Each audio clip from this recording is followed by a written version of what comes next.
Hey everybody, this is Mr. Lehan Teaches You Stuff, Grade 9 Chemistry Lesson 10, Ionic Compounds. Alright, so we're going to start off by looking at compounds in general before we get into ionic compounds specifically.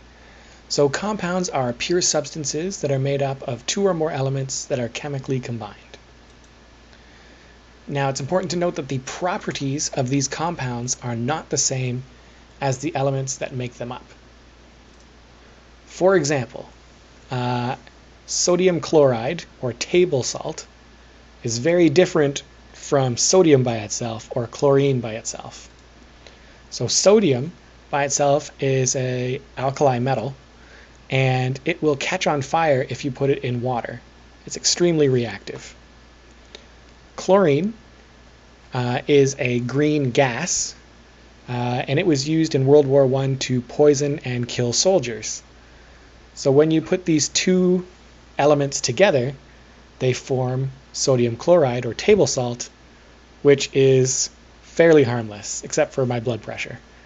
But you can see that the compound has wildly different characteristics, chemical characteristics, or properties than the elements that make it up. Now, when two compounds have different amounts of the same elements, they will have different properties. For example, H2O is water. It's got one oxygen and two hydrogens. H2O2 is hydrogen peroxide. So this has two oxygens and two hydrogens. Now hydrogen peroxide used to be used a lot as a disinfectant on cuts. So it would basically kill anything around it. And in highly concentrated doses, if you drink it, it can be extremely dangerous and possibly even fatal. Which reminds me of a joke. So two people walk into a very literal bar. They go up to the bartender and one says, "Oh, I'd like a glass of H2O." And he has it and he is refreshed. And the other one says, "Oh, I'd like a glass of H2O too." And he drinks it and he dies.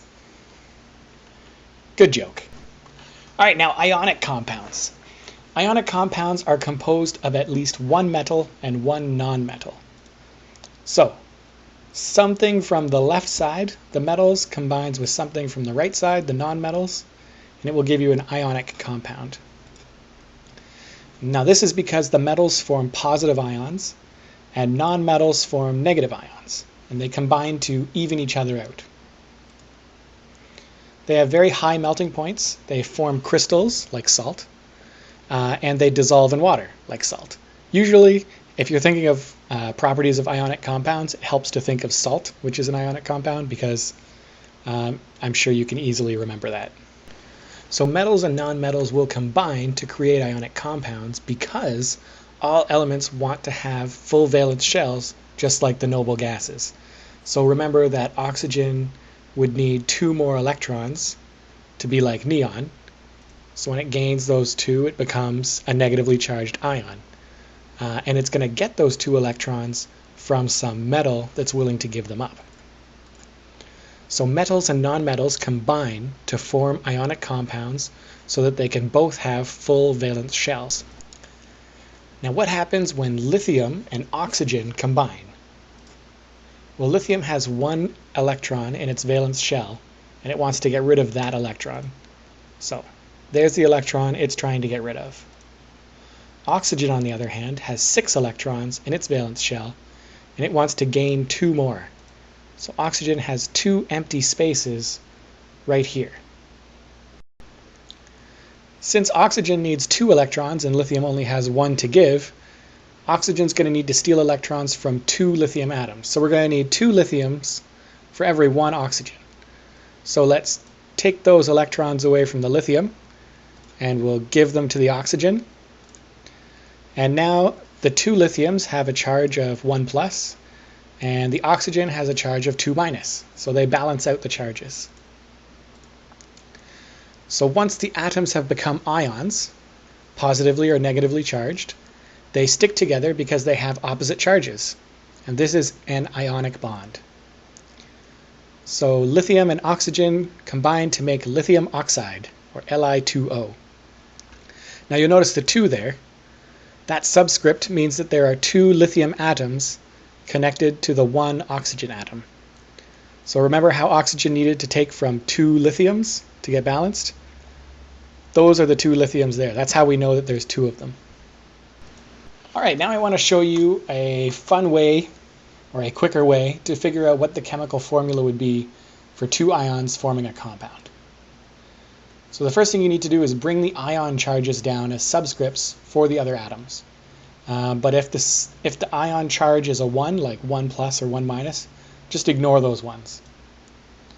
Now if the 2 numbers are the same, so if the metal and the non-metal both have the same ion charge, you can just ignore them. Ignore the numbers. If they're different, you got to keep them. So here's what I'm talking about. Magnesium has a charge, an ion charge of 2 plus. It's up in the top right there. And fluorine has a charge of 1 minus.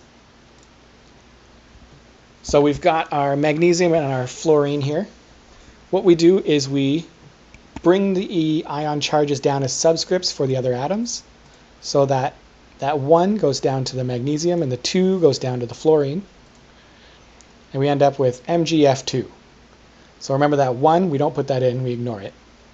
But the 2 stays there.